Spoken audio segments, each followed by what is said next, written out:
You are watching Grace Television.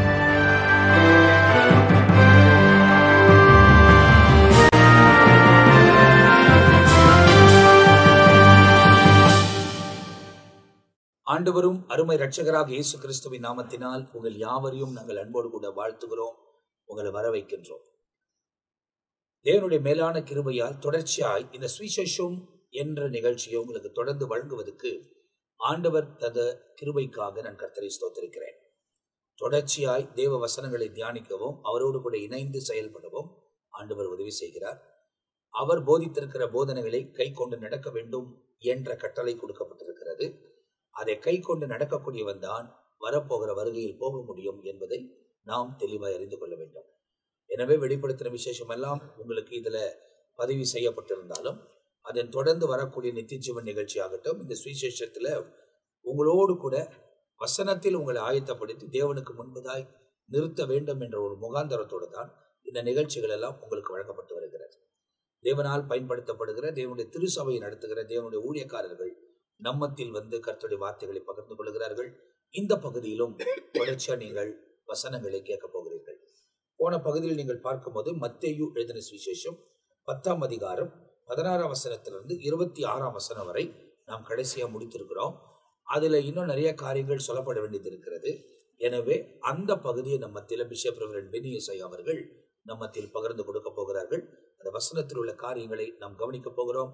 நேரடியாய் நம் நிகழ்ச்சிக்கு கடந்து போக போகிறோம்.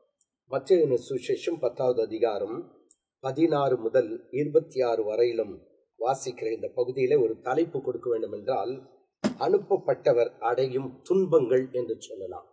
ஆண்டவர் தம்முடைய சீஷர்களை அழைத்து அவர்களை ஊழியத்தின் பாதையில அங்கே அனுப்புகிறதாக நாம் பார்க்கிறோம். அனுப்பும்போது அனுப்பப்பட்டவர் அடையும் துன்பங்கள் என்று சொல்லி இதிலே சொல்லலாம். இதே சம்பவங்களை மார்க்கு சுவிசேஷம் 13வது அதிகாரம் 9 முதல் 13 வசனத்தையும், மறுபடியும் லூக்கா 21வது அதிகாரம் 12வது வசனத்திலிருந்து 19வது வசனம் வரையிலும் இந்த சம்பவங்களை அங்கே பார்க்க முடிகிறது. அதிலே அனுப்பப்பட்டவர்கள் அடையும் துன்பம் என்று சொல்லும்போது முதலாவதாக ஆண்டவர் ஒரு எச்சரிப்பை கொடுக்கிறார். அது என்ன என்று கேட்டால் 17வது வசனத்துல மனுஷரை குறித்து எச்சரிக்கையாய் இருங்கள் என்று சொல்லி அங்கே சொல்லப்பட்டிருக்கிறது. மனுஷரை குறித்து எச்சரிக்கையாயிருங்கள். ஏன் என்று கேட்டால், அவர் உங்களை ஆலோசனை சங்கங்களுக்கு ஒப்பு கொடுத்து தங்கள் ஜெப ஆலயங்களிலே உங்களை வாரினால் அடிப்பார்கள். அப்போ இப்பொழுது இந்த 20வது 25வது வருஷங்களிலே 2025வது வருடத்துல நடக்கிற அதே சம்பவங்கள் அந்த நாட்களிலே நடந்திருக்குது என்று சொல்லி நாம் பார்க்க முடியுது. காரணம் என்னன்னு கேட்டா, உங்களை வாரினால் அடிப்பார்கள் என்று பார்த்தீங்க அப்படின்னு சொன்னா, உலகம் முழுவதும் பல இடங்களிலே பார்க்கும்போது ஊழியக்காரர்களுக்கு பயங்கரமான உபத்திரவங்கள் இருக்குது. அதே நேரத்தில் கிறிஸ்தவர்களுக்கு பயங்கரமான உபத்திரவங்கள் இருக்கு. காரணம் என்ன?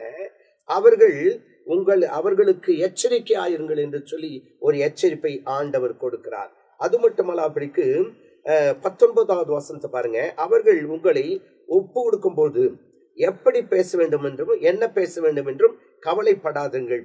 நீங்கள் பேச வேண்டுவது அந்த நேரத்தில் உங்களுக்கு சொல்லப்படும் என்று சொல்லி, அப்ப என்ன அர்த்தம்? உன் சுயபுத்தியில சாஞ்சி என்ன பண்ணாத, பேசாத.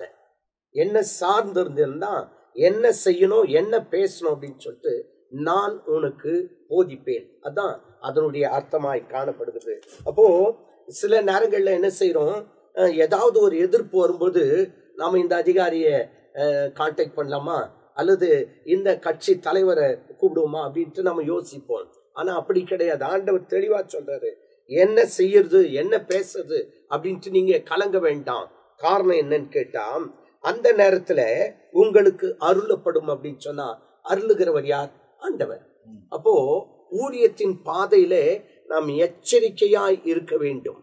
அந்த எச்சரிக்கையாய் இருக்கிறது மாத்திரமல்ல, என்ன பேச வேண்டும் என்று சொல்லி நாம் கவலைப்பட வேண்டிய அவசியம் இல்லை. காரணம் என்ன? தேவன் நமக்கு அந்த இடத்துல பதில் கொடுக்கிறவராய் இருக்கிறார் என்பதை நாம் பார்க்க முடிகிறது. அது மட்டுமல்லாது படிக்கும் நீங்க இந்த 10வது அதிகாரம் 16வது வசனத்துக்கு இணையாக லூக்கா சுவிசேஷம் 10வது அதிகாரம் 3வது வசனத்தை சற்றே வாசித்து பார்ப்பீர்கள் என்று சொன்னால், 10வது புறப்பட்டு போங்கள், ஆட்டுக்குட்டிகளை ஓநாய்க்குள்ள அனுப்புகிறது போல இதோ நான் உங்களை அனுப்புகிறேன். அப்போ இங்கேயும் ஆண்டவர் அனுப்புகிறதை பற்றி சொல்லிட்டு மறுபடியும் மனுஷருக்கு எச்சரிக்கை ஆயிருங்கள் என்று சொல்லி அங்கே சொல்லப்பட்டிருக்கிறது. அடுத்து 22வது வசனம், என் நாமத்தின் நிமித்தம் நீங்கள் எல்லாராலும் பகைக்கப்படுவீர்கள். ஊழியத்துக்கு வந்துட்டா ஆண்டவர் கூட இருக்காரு, எல்லாத்திலும் ரொம்ப ரொம்ப லக்ஸுரியா வாழலாம் அப்படின்ட்டு நினைக்க கூடாது. ஆனா அனுப்பப்பட்டவர்கள் எல்லோராலும் பகைக்கப்படுவார்கள் என்ற ஒரு காரியத்தை இங்கே எச்சரிக்கையாய் சொல்கிறார். மனுஷரை குறித்து எச்சரிக்கையாயிருங்கள். ஏன் கேட்டா, எல்லோராலும் பகைக்கப்படுவீர்கள், முடிவு பரியந்தம் நிலைத்திருப்பவனே ரட்சிக்கப்படுவான். அப்போ அழைக்கப்பட்டவர்களாகிய நாம் என்ன உபத்திரங்கள் வந்தாலும் சரி, என்ன போராட்டங்கள் வந்தாலும் சரி, எல்லாராலும் பகைக்கப்பட்டாலும் சரி, அல்லது பெரிய காவல் அதிகாரியிடத்துல ஒப்பு கொடுத்தாலும் சரி, முடிவு பரியந்தம் நிலைத்திருக்கிறவர்களாய் நாம் இருக்க வேண்டும் என்று சொல்லி வசனம் தெளிவாய் சொல்கிறது. ஆகவே நாம் இன்னுமாய் கூட இந்த வசனத்தை தொடர்ந்து ஆராய்ந்து பார்க்கும்போது 23வது வசனத்தை வாசிக்கலாமா? 10:23. ஒரு பட்டணத்தில் உங்களை துன்பப்படுத்தினால் மறுபட்டணத்திற்கு ஓடி போங்க. மனுஷகுமாரன் வருவதற்குள்ளாக நீங்கள் இஸ்ரவேலுடைய பட்டணங்களை எல்லாம் சுற்றி முடியாதென்று மெய்யாகவே உங்களுக்கு சொல்லுகிறேன். இதனுடைய அர்த்தம் என்ன அப்படின்னு கேட்டா, ஏற்றுக்கொள்ளலையா அங்க என்ன செய்யக்கூடாது? வாக்குவாதம் பண்ணக்கூடாது. ஏற்றுக்கொள்ளாவிட்டா வேற ஒரு பட்டணத்துக்கு நீங்க போங்க. அப்போ இதனுடைய அடுத்து சொல்லப்பட்ட ஒரு காரியம் என்னன்னு கேட்டா, ஆண்டவராகிய இயேசு கிறிஸ்து வருவதற்குள்ளாக உலகம் முழுவதுமாய் போய் முழுவதுமாய் பூர்ணமாய் சுவிசேஷத்தை என்ன பண்ண முடியாது, சொல்ல முடியாத அளவுக்கு இடங்க என்ன பண்ணுது நிறைய இருக்கிறதுனால ஒரே இடத்துக்கு போயிட்டு அங்க வாக்குவாதம் பண்ணக்கூடாதுன்ற ஒரு எச்சரிப்பின் சத்தத்தையும் தேவன் அங்கே சொல்லி இருக்கிறதாக நாம் பார்க்கிறோம். அடுத்தபடியாக 26வது வசனத்திலே அவர்களுக்கு பயப்படாதிருங்கள். என்ன சொல்லி இருந்தது? எச்சரிக்கையா இருங்கள் என்று சொல்லப்பட்டிருந்தாலும் இப்ப என்ன சொல்லி இருக்குன்னு கேட்டா, அவர்களுக்கு பயப்பட வேண்டாம் என்று சொல்லி தெளிவாய் சொல்லுகிறது. அருமையான கர்த்தருடைய பிள்ளைகளை, இன்றைக்கு அநேக நேரங்களிலே ஊழியத்திற்கு வெளியே போகும்போது சில இடங்களை பார்க்கும், இங்க பர்மிஷன் வாங்கணும், பர்மிஷன் வாங்கித்தான் போயிட்டு என்ன செய்யணும், ஊழியம் செய்யணும் அப்படின்னு வாங்க. சில நேரங்களில் சட்டமா அப்படிதான் இருக்கு. இதை இங்க செய்யணும்னாக்கா ஒரு பப்ளிக் மீட்டிங் நடத்தணுமா, நீ பர்மிஷன் வாங்காம என்ன செய்யக்கூடாது, பப்ளிக் மீட்டிங் நடத்தக்கூடாதுன்ற சட்டங்கள் இருக்கலாம். ஆனாலும் கூட நமக்கு அனுமதி 2000 வருஷத்துக்கு முன்னாடியே ஆண்டவர் சொல்லிட்டார். என்ன சொல்லியிருக்காரு? நீங்கள் புறப்பட்டு போய் உலகம் முழுவதும் போய் சர்வ சிருஷ்டிக்கு என்ன பண்ணோம், சுவிசேஷத்தை பிரசங்கிங்கள் என்ற ஒரு சுவிசேஷம் பிரசங்கிக்கிறது பாஸ்டர். ஒரு பக்கம் நம்ம சொல்ற பிரகாரம் ஒரு பொது கூட்டம் நடத்தணும் அப்படின்னா அதுக்கான அரசாங்க விதிமுறையின் பிரகாரம் இப்போ காலத்துல நம்ம பெர்மிஷன் வாங்க வேண்டிய சூழ்நிலை இருக்கு. இது உலகம் முழுவதும் இருக்கக்கூடிய ஒரு சூழ்நிலை. ஆனால் சுவிசேஷம் என்பது ஒரு கிராமத்துக்குள் போய் தனித்தனியா அறிவிப்பதுக்கும் வீதிகளில் போய் அறிவிப்பதுக்கும் நமக்கு அனுமதி தேவை கிடையாது. இப்ப சவுண்ட் சிஸ்டம் யூஸ் பண்றோமோ அப்ப அந்த சவுண்டுக்காக பர்மிஷன் வாங்கணும் தவிர சுவிசேஷம் அறிவிப்பதுக்காக பர்மிஷன் தேவையில்லை.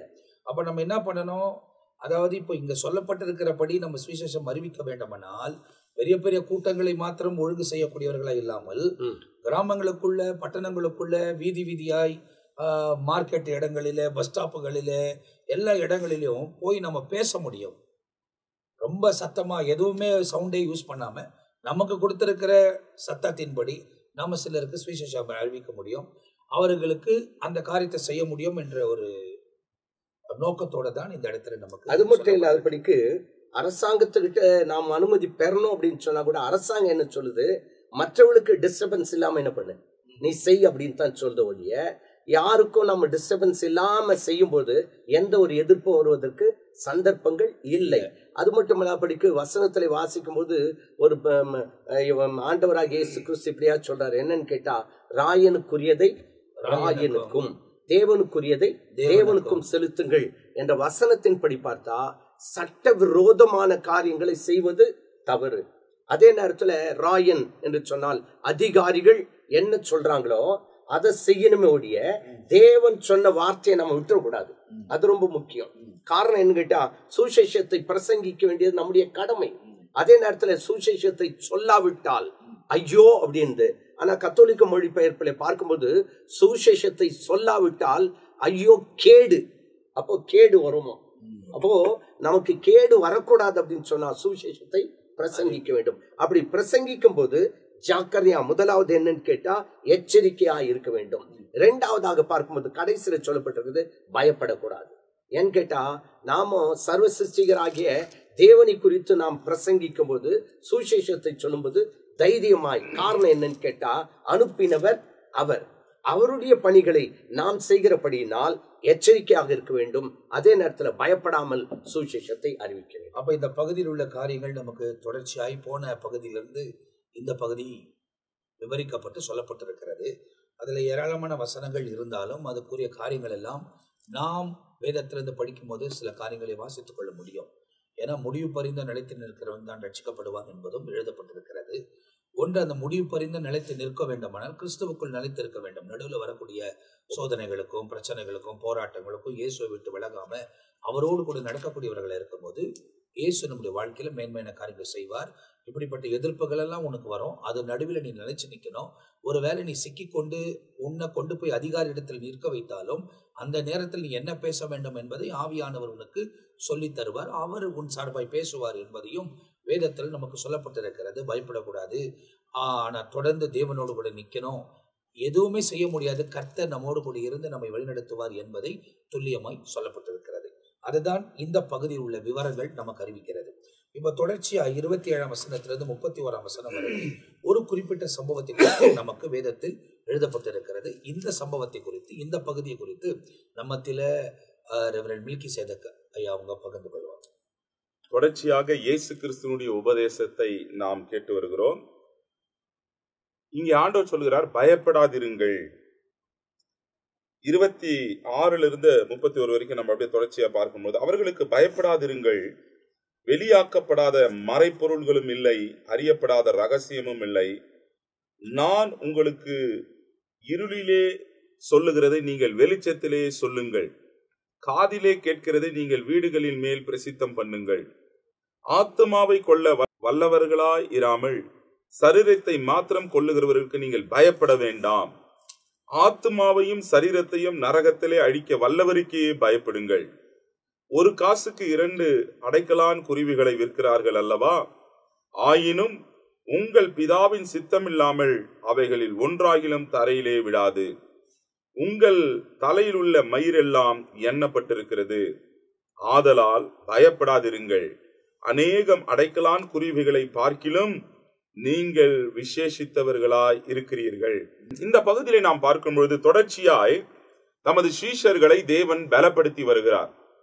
அவர்களை சுவிசேஷ ஊழியத்திற்காக அனுப்பும் பொழுது அவங்களுக்கு ட்ரைனிங் கொடுக்கிறது போல என்னென்ன காரியங்களை எப்படி எப்படி செய்ய வேண்டும், எப்படி உபதேசிக்க வேண்டும், எப்படி இருக்க வேண்டும் என்பதை குறித்து ஆண்டவர் சொல்லுகிறார். இந்த இடத்துல நம்ம பார்க்கும் பொழுது பயப்படாதிருங்கள் அப்படின்னு சொல்றார். தைரியமா இருங்க. ஏன்னு சொன்னா ஒவ்வொரு காரியத்திலும் உண்மையும், அதாவது வெளிச்சத்துக்கு அது வருகிறதா இருக்கிறது. இந்த சீஷர்களுக்கு தலைவர் யாருன்னா இயேசு கிறிஸ்து தான். அப்ப அவர் தலைவராய் இருக்க நீங்கள் பயப்பட வேண்டிய அவசியம் இல்லை. இன்னைக்கு பாருங்க, இப்ப ஆளுங்கட்சியும் எதிர்கட்சி இருக்குதுன்னா, ஆளுங்கட்சி டெல்லியில அதை அரசாட்சி செய்துன்னா மாநில கட்சியில வேற கட்சிகள் இருந்தாலும் இங்க இருக்கிறவன் தைரியமா இருக்கிறான். ஏன்னா நம்மை காப்பாற்றுவதற்கு நமக்கு பேக் போனா தலைவர்கள் இருக்கிறார்கள் என்பது. அதை போல ஆண்டவரும், நான் உங்களுக்கு தலைவனா இருக்க நீங்கள் பயப்பட வேண்டிய அவசியம் இல்லை. நான் உங்களுக்கு இருளிலே சொன்ன காரியத்தை நீங்க போய் வெளிச்சத்திலே உலகத்திலே போய் சொல்லுங்கள். நான் உங்களுக்கு உபதேசித்ததை நீங்கள் போய் வெளியே சொல்லுங்கள். எவரை குறித்தும் பயப்பட வேண்டாம் என்று ஆண்டவர் இங்கே சொல்லுகிறார்.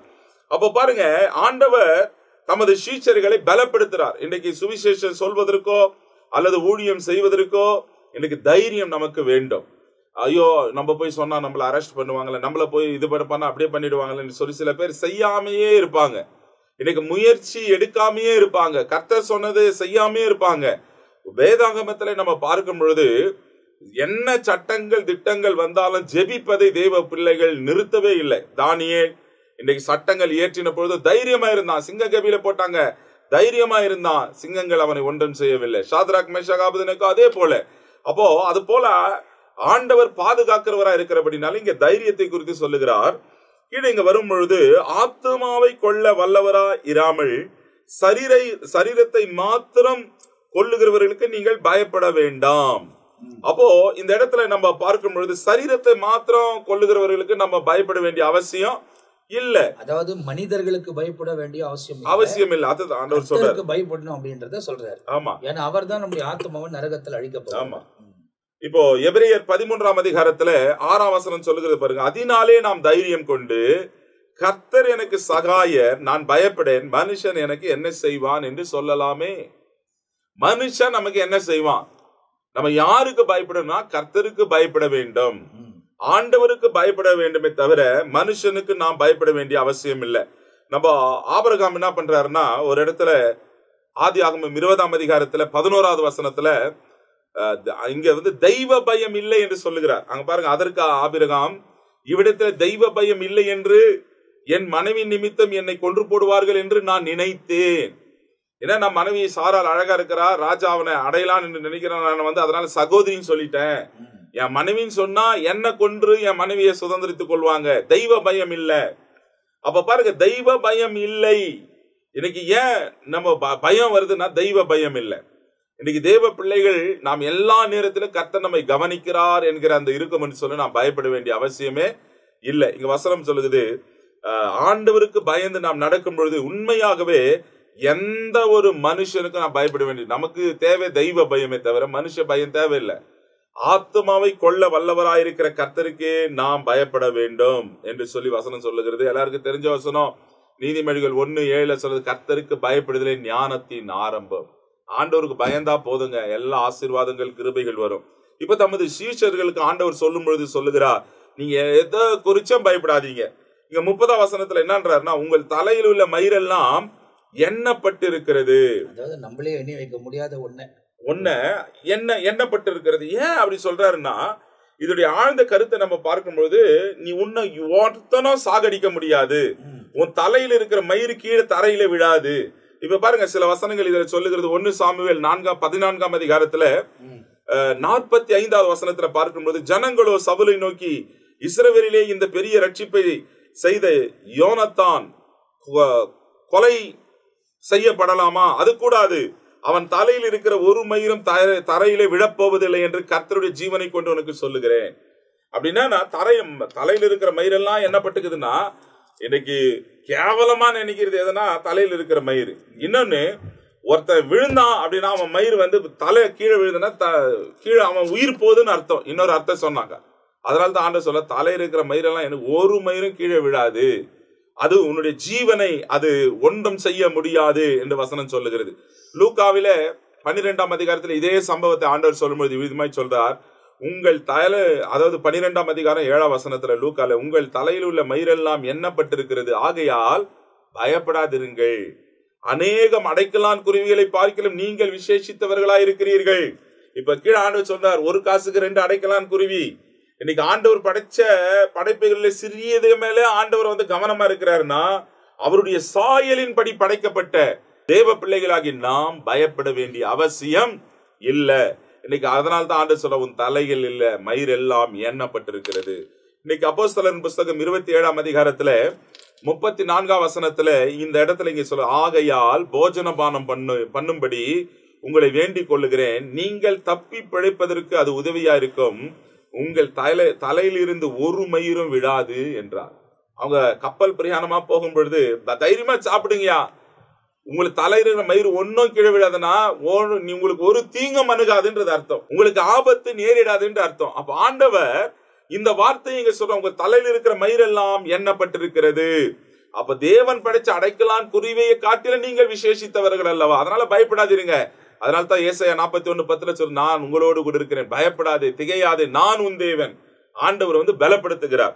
தமது சீஷர்களை கர்த்தர் பலப்படுத்தி ஆண்டவர் இவர்களை அனுப்புகிறார். ஆகையால் பயப்படாதிருங்கள், அநேக அடைக்கலான் குருவிகளை பார்க்கிலும் நீங்கள் விசேஷித்தவர்களாயிருக்கிறீர்கள். அப்ப இந்த பகுதியில் நீங்கள் பார்க்கும் போது 27ஆம் வசனத்திலிருந்து 31ஆம் வசனம் வரை அதுக்குரிய விளக்கத்தை நாம் பார்த்திருக்கிறோம். இயேசு இந்த இடத்துல ரொம்ப தெளிவாய் சொல்லுகிறார். காரணம், இருளில் சொன்னதை வெளிச்சத்தில் போய் சொல்லுங்கள் என்பதை அவர் சொல்லும் போது அந்த இடத்துல என்ன சொல்றாரு அப்படின்னா, அவங்களுக்கு தனிப்பட்ட முறையில இருக்கும் போது கற்றுக் கொடுத்தது எல்லாவற்றையும் போய் நீங்கள் ஜனங்களுக்கு சொல்லுங்கள் என்ற ஒரு நோக்கத்தோடு கூட கர்த்தர் அந்த இடத்துல சொல்லுகிறார். அதே நேரத்துல உலகத்தில் உங்களை அழிக்கிறவனை குறித்து நீங்க பயப்படாதீங்க. அது ஒன்றும் பண்ண போகாது. யாரும் கடைசி நாட்களிலே நாம் எழும்ப போகிறோம், 1000 வருஷம் அரசாட்சியில் இருக்க போகிறோம், அவைகளை குறித்து பயப்படக்கூடாது. ஆனா அந்த உலகத்தில் பாவம் செய்து தேவ மகிமை அற்றவர்களை நீங்கள் வாழும்போது நரகத்தில் நீங்கள் அழிக்கப்படுவீர்கள். அதை அழிக்கக்கூடியவர் தேவன் தான். ஏன்னா அவர் தான் நம்மை தள்ள போகிறவர். அவருக்கு பயப்படுங்கள் என்று எழுதப்பட்டிருக்கிறது. தலையில் உள்ள முடியெல்லாம் எண்ணப்பட்டிருக்கிறது என்பதை இந்த பகுதியில துல்லியமாய் நாம் கேட்டிருக்கிறோம்.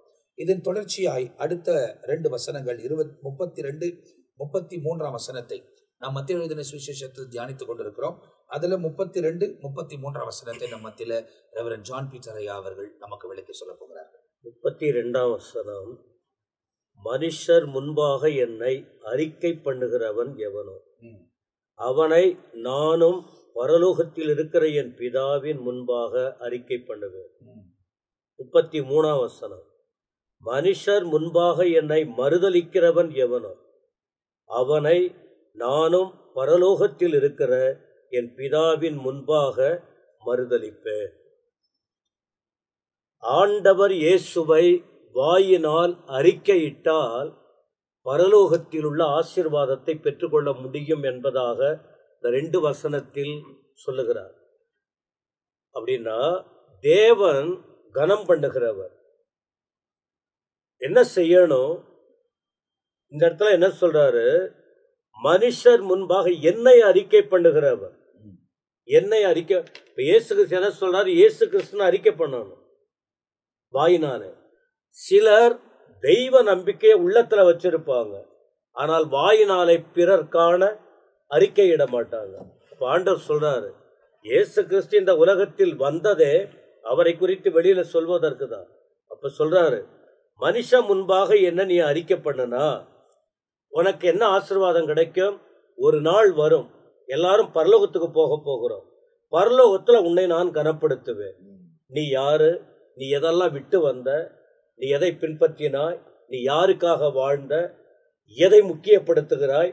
அந்த முக்கியத்துவத்துக்குள்ள இயேசுங்கிற அந்த வார்த்தையை சொன்னால் நீ பரலோகத்துல உனக்கு அந்த அங்கீகாரம் கொடுக்கப்படும். நீ தேவனுடைய பிள்ளை.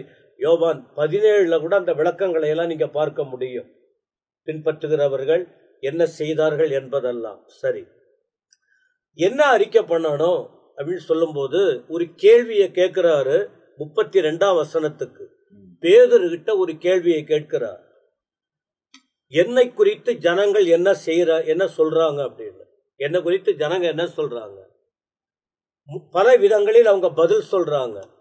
தீர்க்கதரிசி, எரேமியா, யோவான் ஸ்நானன், மற்ற அப்படியெல்லாம் சொல்லிக்கிட்டு இருக்காரு.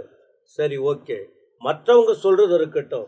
என்ன பின்பற்றினீங்கல்ல, என்ன நீங்க என்ன அறிந்திருக்கீங்க? என்னை குறித்து நீங்க என்ன வாயை திறந்து சொல்ல போறீங்க? அதாவது நீங்க என்ன சொல்றீங்க? நீங்க என்ன சொல்ல போறீங்க? பேதுரு சொன்னார், நீ ஜீவனுள்ள தேவனுடைய குமாரனாகிய கிறிஸ்து. நீங்க தெய்வம். நாங்க எதிர்பார்க்கிற மேசியா நீங்க தான் அப்படின்னு சொன்னாரு. அப்போ எல்லாருக்கும் முன்னாடி அவங்க எல்லாம் கூடி இருக்கிறாங்க, சீஷர்கள்லாம் கூடி இருக்காங்க. வாயை திறந்து சொல்லிட்டாரு, நீங்க தான் தெய்வம், நீங்க தான் மேசியா. வேதம் யாரை குறித்து குறிப்பிடப்பட்டிருக்கு? அது நீங்க தான். பப்ளிக்ல எல்லாருக்கும் முன்ன பூமியில வாயை திறந்து சொல்லிட்டாரு. அப்போ என்ன செய்ய? இது மத்தேயு 16:16 படிக்கிறோம். மத்தேயு 16:16 இந்த வார்த்தை இருக்கு. எல்லாருக்கும் முன்னால வாயை திறந்து அறிக்கையிட்டார். என்ன? இயேசுவை. ஏன்னா ஆண்டவர் என்ன கேட்டாரு? என்னை குறித்து அறிக்கையிட்டால். அடுத்து அப்ப என்ன? அப்படி அறிக்கையிட்டால் என்ன ஆகும்?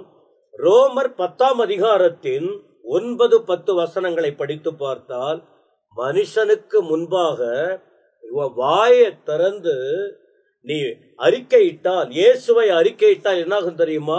அப்பொழுதுதான் உனக்கு ரட்சிப்பு வரும். அப்ப இயேசு கிறிஸ்து யார்? ரட்சகர், ரட்சிப்பு கொடுக்க வந்தவர். அப்ப இந்த ரட்சிப்பின் தேவனை நம்ம வாயினாலே அறிக்கையிடும் போது நமக்கு ரட்சிப்பு கிடைக்குது. இந்த இயேசுவை பிறருக்கு முன்னால அறிவிக்கும் போது பிறர் ரட்சிக்கப்படுவாங்க. இதுதான் ஆண்டவர், அதை தான் விரும்புகிறார். இது அந்த வசனத்தில் சொல்றது. 2வது 33ஆம் வசனத்துல சொல்லுகிறார், மனுஷர் முன்பாக என்னை மறுதலிக்கிறவன் எவனோ. மறுதலிக்கிறவன் எவனோ அவனை நானும் பரலோகத்தில் இருக்கிற என் பிதாவின் முன்பாக மறுதலிப்பேன். நீ என்னை பின்பற்ற நபரா இருந்தா கூட சரி, நீ யாரா இருந்தாலும் என்ன மறுதலிச்சுன்னா நான் அங்க உன்ன மறுதலி. என்ன சொல்றாரு? உலக வாழ்க்கை, பரலோக வாழ்க்கை. உலக வாழ்க்கையின் விடுதலைக்கும் ரட்சிப்புக்கும் பரலோகத்துக்கு வழிகாட்டுவதற்கும் வந்தவர் இயேசு. எவ்வளோ பேர் வந்தாங்க, அவர்களெல்லாம் பரலோக வழி காரணமே இல்லை.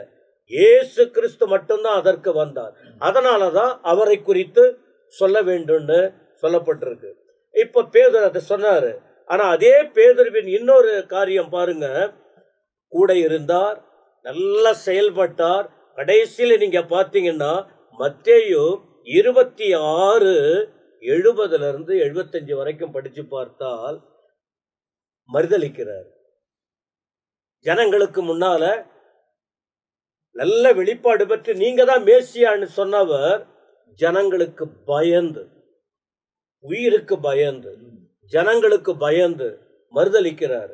என்ன மறுதலிக்கிறார்? நீயும் அவரோடு கூட இருந்தவன், நாங்க உங்களை பார்த்தோம் அப்படின்னு. அப்ப என்ன சொல்றாரு? அந்த மனுஷன் எனக்கு தெரியாது, ஒண்ணுமே தெரியாது எனக்குன்னு வாயினால மறுதலிக்கிறாரு. அப்போ உன்ன மனுஷனை பிடிக்கிறவனா மாற்றுவன்னு எங்கேயோ கிடந்த அந்த மனுஷனை பிடிச்சிட்டு வந்து ஒரு நல்ல நிலையில முக்கியமான இடத்துல வைத்து தெளிவு கொடுத்து அலங்காரப்படுத்தி ஒரு முக்கியமான காரியத்துக்காக இவரை பக்குவப்படுத்தும் போது மனுஷன், அந்த மனுஷ குணம் வெளிப்படுகிறது. மனுஷ குணம் மறுதலிக்கிறார். ஆனா இதே மறுதலிச்ச பிறகு இன்னும் இவர் பரலோகம் போகல. ஆண்டவர் என்ன சொல்றாரு? பூமியில அறிக்கையிடுவதும் மறுதலிப்பதும் ஒரு குறிப்பிட்ட காலம். அதன் பிறகு மனுஷன் மரித்த பின்பு அல்லது ஆண்டவர் வரும்போது, வருகை அந்த நாட்கள் வரும்போது, இது பின்னால நடக்கக்கூடிய காரியம். எப்போ நியாயத்தீர்ப்பு வருது பாருங்க, அப்போ கிடைக்கக்கூடிய பலன். அந்த நேரத்தில் இப்ப இவர் என்ன பண்ணார்? மறுதலிச்சிட்டாரு. என்னாச்சு தெரியுங்களா?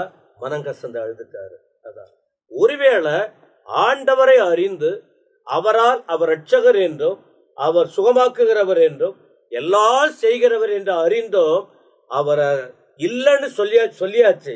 ஆனா தப்பு பண்ணிட்டோன்னு உணர்ந்துட்டா ஆண்டவர் மகிமையா நடத்துவார். அப்போஸ்தலர் 2:14 அபிஷேகத்தை பெற்றுக்கொண்டார், மனங்கசந்த அழுதார், அபிஷேகத்தை பெற்றுக்கொண்டார், எழுந்து நின்றார், இயேசுவை அறிக்கை இடுகிறார்.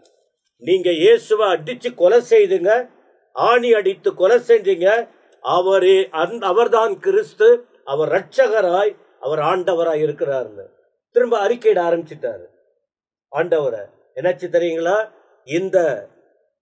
இந்த பேதுரு தான், பேதுருக்கு ஆண்டவர் அந்த பிதாவுக்கு முன்னால மறுதலிச்சிட்டார். ஆனா அறிக்கையிட்ட பிறகு அப்புறம் பாத்தீங்கன்னா அதுக்கு முன்னாடி பாக்குற இந்த கல்லின் மேல் என் சபையை கட்டுவேன். பின் நாட்களில் பார்த்தால் எல்லா ஊழியர்களை விட இந்த ஊழியரின் ஊழியம் வித்தியாசமா இருந்தது. அப்போ பூமியில இருக்கும் போதே பேதுருக்கு சர்டிபிகேட் கொடுத்துட்டாரு. இவர் பரலோகத்துக்கு போகும்போது இவர் மறுதலித்தாலும் இவர் மறுதலிக்கப்படுவதற்குரிய நிலையில் இல்லை, இவர் அங்கீகரிக்கப்படுவதற்குரிய நிலையை பூமியில் அடைந்து விட்டார். காரணம், முதல்ல அறிக்கையிட்டார், அப்புறம் மறுதலித்தார். மறுதலிப்புக்கு பிறகு உணர்ந்ததனால அவனுக்கு மன்னிப்பு கிடைத்தது, அந்த ஐக்கியம் மீண்டும் கிடைத்தது. ஆக இயேசுவே ஆண்டவர், அவரை அறிக்கையிட வேண்டும், அவருக்காக வாழ வேண்டும். அப்பொழுது பரலோகத்திலே ஆண்டவருக்கு முன்பாக அங்கீகாரம் கிடைக்கும் என்பதை 2 வசனங்களும் குறிப்பிடுகிறது. அப்ப இந்த 2 வசனத்துல நீங்கள் பார்க்கிற காரியங்கள், அதாவது ஜனங்களுக்கு முன்பதாய் நீங்கள் என்ன அறிக்கை செய்தால் நானும் உங்களை என் பிதாவுக்கு முன்பு அறிக்கை செய்வேன். இயேசு என்ற நாமத்தை இந்த உலகத்தில் எவ்வளவு நீங்கள் சொல்லுகிறீர்களோ அவ்வளவா நம்முடைய பேர் பிதாவினிடத்தில் சொல்லப்படும். அவரிடத்தில் சொல்லப்படும் போது இந்த உலகத்தில் தேவன் இரக்கம் தந்து தொடர்ச்சியாக நம்மை வழிநடத்துவதற்கு அவர் உண்மை உள்ளவராக இருக்கிறார். நிறையா எக்ஸாம்பிள்ஸ், அதாவது நிறையா அதுக்கான காரியங்கள் நமக்கு விளக்கி சொல்லப்பட்டிருக்கிறது. அடுத்தது 34ஆம் வசனத்திலிருந்து 39ஆம் வசனம் வரை ஒரு குறிப்பிட்ட சம்பவத்தை குறித்து வேதத்தில் எழுதப்பட்டிருக்கிறது. அது தொடர்ச்சியாய் வரக்கூடிய காரியம். திரும்பமாய் சொல்லுகிறேன், மத்தேயு 10ஆம் அதிகாரத்தை நாம் தியானம் செய்து கொண்டிருக்கிறோம். அதுல 34லிருந்து 39ஆம் வசனம் வரை நம்மத்துல ரெவரண்ட் ஜெயக்குமார் அவர்கள் நமக்கு விளக்கி சொல்ல போகிறார். கர்த்தருடைய நாமம் மகிமைப்படுவதாக. மத்தேயின் புத்தகம் 10ஆம் அதிகாரத்திலிருந்து நாம் வேதத்திலே ஆண்டவராகிய இயேசு கிறிஸ்து தன்னுடைய வாய்மொழியாக சொன்னதான வார்த்தைகளை வைத்து நாம் தியானித்துக் கொண்டு வருகிறோம். அதில் விசேஷமாக 34ஆம் வசனத்திலிருந்து 39ஆம் வசனம் வரைக்கும் பிரிவினை குறித்து இந்த ஆண்டவராகிய இயேசு கிறிஸ்து இந்த இடத்துல ஒரு ஆழ்ந்தமான ஆணித்தரமான சில சத்தியங்களை எடுத்து உரைத்திருக்கிறார். இதை சொல்லப்படுவதற்கு காரணம், ஆண்டவராகிய இயேசு கிறிஸ்துனுடைய அவருடைய வாய்மொழியாக அநேக காரியங்களை குறித்து அவர் நமக்கு அன்று அவரிடத்திலே வந்து திரளான மக்களுக்கு அவர் போதித்துக் கொண்டு வருகிறார். அதிலே விசேஷமாக ஆண்டவர் நான் இந்த 10ஆம் அதிகாரத்தை வாசித்து பார்க்கும் பொழுது 12 சீஷர்களை அழைக்கிறார். அவர்களுக்கு அப்போஸ்தலர் என்று சொல்லி பெயர் வைக்கப்படுகிறது. அவர்கள் யார் என்று கூட பட்டியலிட்டு சொல்லப்படுகிறது. அவர்கள் என்னென்ன செய்ய வேண்டும், அவர் தன்னுடைய அப்போஸ்தலர் ஊழியங்களை அல்லது தன்னுடைய ஊழியத்தை செய்யும் பொழுது, தேவனுக்காக அவர்கள் செயல்படும் பொழுது என்னென்ன பிரச்சனைகள் வரும், அதை எப்படி எதிர்கொள்ள வேண்டும் என்று பகுதி பகுதியாக இந்த 10ஆம் அதிகாரத்திலே ஆண்டவர் போதிக்கிறார். அதில் விசேஷமாக ஒரு காரியம் இந்த 34லிருந்து 39 வரை வாசித்து பார்க்கும் பொழுது, ஆண்டவராகிய இயேசுவை இரட்சகராக ஏற்றுக்கொண்டு அவருக்காக புறப்பட்டு போய் அவர் சொன்ன வார்த்தை என்ன? அதிலே 10ஆம் அதிகாரத்தில் பார்க்கும் பொழுது, காணாமல் போன ஆடுகள் ஆகிய இஸ்ரவேல் வீட்டாருக்கு நீங்க போங்கன்னு சொல்லி வைக்கிறார். அப்படி இவங்க போகும் பொழுது உங்களுக்கு பல எதிர்ப்புகள் வரும். காரணம், இவர்களுக்கு கொடுக்கப்பட்டதான நியாயப்பிரமாணத்தின்படி என்னை என்று உங்களுக்கு வேறொரு தேவன் உருவாக்க வேண்டாம், வானத்திலாவது பூமியிலாவது நீங்கள் யாதொரு சொர்பத்தை ஆகிலும் யாதொரு விக்கிரத்தை உருவாக்காம அதை நமஸ்கரிக்க வேண்டாம் என்று அவங்களுக்கு நியாயப்பிரமாணம் தெளிவாக போதிக்கப்படுகிறது. இப்படிப்பட்ட நியாயப்பிரமாணத்தை கை கொள்ளுகிறதான இந்த யூதர்களின் மத்தியில இப்ப இயேசு சொல்றார், நான் தான் தேவனுடைய குமாரன், என்னை பின்பற்றி நடுங்கன்னு சொல்லி இப்போ ஒரு போதனைக்குள் வருகிறார். இப்படி இவரை இரட்சகராக ஏற்றுக்கொண்டு இவருக்காக சேவை செய்யும்படியாய் ஊழியம் செய்யும்படியாய் புறப்பட்டு போகிற வேளையிலே உங்களுக்கு உங்க வீட்டிலே ஒரு பெரிய பிளவு வரும், பிரிவினை வரும். அந்த பிரிவினை நிமித்தம் நீ கலங்க வேண்டாம். அவர்களை முன்கூட்டியே சொல்லி அவர்களை தைரியப்படுத்துகிறார். எந்த அளவுக்கு சொன்னா, வெளியில் இருக்கிற மாத்திரம் அல்ல, வீட்டுக்குள்ளே இருக்கிறவர்களுக்கும் இவங்க நாளைக்கு ஊழியத்துக்காய் புறப்பட்டு போனா குடும்பத்தாருக்குள்ள மத்தியில பெரிய பிரிவினை உண்டாக்கும். வெளியில் இருக்கிற பிரிவினை என்பது வேறு. இப்போ ஊழியம் சொல்லும் போது சரி, இப்ப என்ன யோசிக்கிறாங்கன்னா, நம்ம காலத்துல இருக்கிற இந்த சிஸ்டம் பிரகாரம் இதுதான் ஊழியம். இப்போ நிறைய பேருக்கு ஊழியம்னா என்ன ஆயிட்டு இருக்குது அப்படின்னா, வெறும் மேடை சபையில போய் பேசுறது தான் ஊழியம் ஆயிட்டு இருக்கு. ஆனா அந்த காலத்துல ஊழியம் என்பது ஒருவனுக்கு போய் இரட்சகரை குறித்து அறிவிப்பது, இயேசுவை குறித்து அறிவிக்கக்கூடியதா இருந்தது. அப்படி சொல்லும் போது உனக்கு பகை வர கசப்பு வரன்னு சொல்லப்படுகிறது. இப்ப நீங்க ஊழியத்துக்காக புறப்பட்டு போங்க என்று அனுப்பி வைக்கிற ஆண்டவர், இப்ப நீ ஊழியத்துக்காக புறப்பட்டு போகிற வேளையிலே ஒரு பிரிவினை உண்டாக்கும். அந்த பிரிவினை வெளியில் அல்ல, உன் குடும்பத்திலே வரும். ஆனா நீங்க இயேசு வந்தது ஒரு பெரிய சமாதானத்தை உண்டாக்குறார் என்பதை மாத்து நீ போதிக்காத. சில பிரிவினை கூட வரும். அந்த பிரிவினை யாரை வச்சு பேசுறாரு? பூமி மேல் சமாதானத்தை அனுப்ப வந்தேன் என்று எண்ணாதிருங்கள், சமாதானத்தை அல்ல பட்டயத்தை அனுப்ப வந்த. அப்ப பட்டயம் என்று ஒரு காரியத்தை ரெண்டாக பிரிக்கும். அதுதான் பட்டயம் என்பது ஒரு சண்டைக்கு அடையாளம், ஒரு பிரிவினை செய்கிற ஒரு கருவி. அப்ப அதுக்கு விலகு எப்படி யாருக்கு அந்த பிரிவினை சொல்றாரு? எப்படி எனில், மகனுக்கும் தகப்பனுக்கும் மகளுக்கும் தாய்க்கும் மருமகளுக்கும் மாமிக்கும் பிரிவினை உண்டாக்க வந்தேன். அப்போ தேவனுடைய நாமத்தின் நிமித்தமாய் என்னை நீங்கள் இரட்சகராய் ஏற்றுக்கொண்டு எனக்காக நீங்கள் புறப்பட்டு போகிற வேளையிலே, ஏன்னா அடுத்த 36 சொல்றது, ஒரு மனுஷனுக்கு சத்துருகள் அவன் வீட்டார் தான். அப்ப அந்த சத்துருகள் வீட்டாரா இருக்குன்னா அது பிரிவினை வந்துதான் தீரும். இப்போ உன் சத்துருனாக சத்துரு விட்டு என்ன பண்ணிதான் ஆகணும்? நீ பிரிஞ்சு தான் போகணும். அந்த அளவுக்கு கர்த்தர் என் நிமித்தமாக நீ புறப்பட்டு போகும் பொழுது உனக்கு உன் வீட்டாரே உனக்கு சத்துருவா இருக்கிறதுனால உனக்கு அவங்களுக்கு ஒரு பிரிவினை உண்டாகத்தான் இருக்கும். அடுத்த வசனம் சொல்றாரு, அதனால் நீ என்ன செய்ய, தகப்பனையாவது தாயாவது என்னிலும் அதிகமாக நேசிக்கிறவன் எனக்கு பாத்திரன் அல்ல. எனக்காக நீ புறப்பட்டு போகும் பொழுது, என் நாமத்தை சுமந்து போகும் பொழுது, என்னுடைய சுவிசேஷத்தை நீ எடுத்துக்கொண்டு போகும் பொழுது, நீ என்ன செய்யணும்? என்னை விட அதிகமாக தகப்பனையாவது தாவையாவது அதிகமாய் நேசிக்கிறவன் எனக்கு பாத்திரன் அல்ல. அப்படின்னா என்ன அர்த்தம்? என்னை விட நீ அவங்களை அதிகமா நேசிக்க, அதிகமா நேசித்தா இந்த பிரிவினை உன்னால தாங்க முடியாது. அது ஏன்னா இதுக்கு கடைசி 39 வரைக்கும் வந்தா தான் என்னுடைய அர்த்தம் தெளிவாக நமக்கு புரியும். அடுத்து சொல்றாரு பாத்திரன் அல்ல அப்படின்னா என்ன? ஊழியத்தின் நிமித்தமாக அவரை விட வேற எதையுமே நீ அதிகமாக நேசிக்காத. யார் உனக்கு எதிர்பார்க்க பிரிஞ்சு போறாங்க, போகட்டும். ஆனா நீ பாத்திரன் அல்ல. மகளையாவது என்னிலும் அதிகமா நேசி, எனக்கு பாத்திரன் அல்ல. இது ஒட்டுமொத்தமாக பார்க்கும் பொழுது அவருடைய திட்டத்தையும் அவருடைய சித்தத்தையும் தேவனை தவிர வேற எதையும் நீ அதிகமாக நேசிக்காத. இன்னும் சொல்ல போனா, என் மகிமையை நான் வேறு ஒருவனுக்கு கொடேன். அப்போ துதிகன மகிமை நீ தேவனுக்கு தான் செலுத்தணும். உன் தாய்க்கோ தகப்பனுக்கோ மகனுக்கோ மகளுக்கோ நீ அதிகமா செலுத்த கூடாது. என்னை விட நீ அதிகமாக நேசித்தா நீ பாத்திரன் அல்ல. யாருக்கு பாத்திரன்? யாருக்கு? சீஷனுக்கு சொல்றார். நீ எனக்கு பாத்திரனா இருக்கணும்னா இவங்க எல்லாம் உனக்கு எதிர்ப்பா இருந்தா பிரிந்து போகட்டும், உன் சத்துருக்குள் வீட்டார்னு சொல்லிட்டாரு. அடுத்து சொல்றா பாருங்க, குடும்பத்தை மாத்திரம் அல்ல. 38 வாசித்து பார்க்கும் பொழுது, தன் சிலுவை எடுத்துக்கொண்டு என்னை பின்பற்றாதவன் எனக்கு பாத்திரன் அல்ல. சொல்லும் பொழுது தாயாவது தகப்பனையாவது என்னில அதிகமாக நேசிக்கிறவன் பாத்திரன் அல்ல. மகனையாவது மகளையாவது என்னை விட அதிகமா நேசிக்கிறவன் எனக்கு பாத்திரன் அல்ல. 3வது சொல்லும் பொழுது தன் சிலுவை எடுத்து, இந்த சிலுவை என்பது பாடு மாத்திரம் அல்ல, தேவ சித்தத்தையும் குறிக்கும். அப்போ தன் சிலுவை, ஒவ்வொருடைய மனுஷனுடைய வாழ்க்கையிலும் அவங்கள ஒரு சிலுவை இருக்கும். அப்படின்னா தேவ திட்டம் ஒவ்வொரு மனுஷனை கொண்டு ஒவ்வொரு திட்டத்தை வச்சிருக்கிறார். அதே நேரத்தில் ஒவ்வொருடைய வாழ்க்கையிலும் சில பாடுகள் இருக்கும். அந்த பாடுகள் தன் சிலுவை எடுத்துக்கொண்டு என்னை பின்பற்றாதவன், அப்போ சிலுவையும் சுமக்கணும், அவரை பின்பற்றியும் நடக்கும். என்னை பின்பற்றாதவன் எனக்கு பாத்திரன் அல்ல. இத சொன்னவர் 39 அதுக்கு முடிவை கொண்டு வருகிறார். எப்படி என்னத்தான் செய்யட்டும்? தன் ஜீவனை காக்கிறவன் அதை இழந்து போவான். தன் ஜீவனை காக்கிறவன் இழந்து போவான்.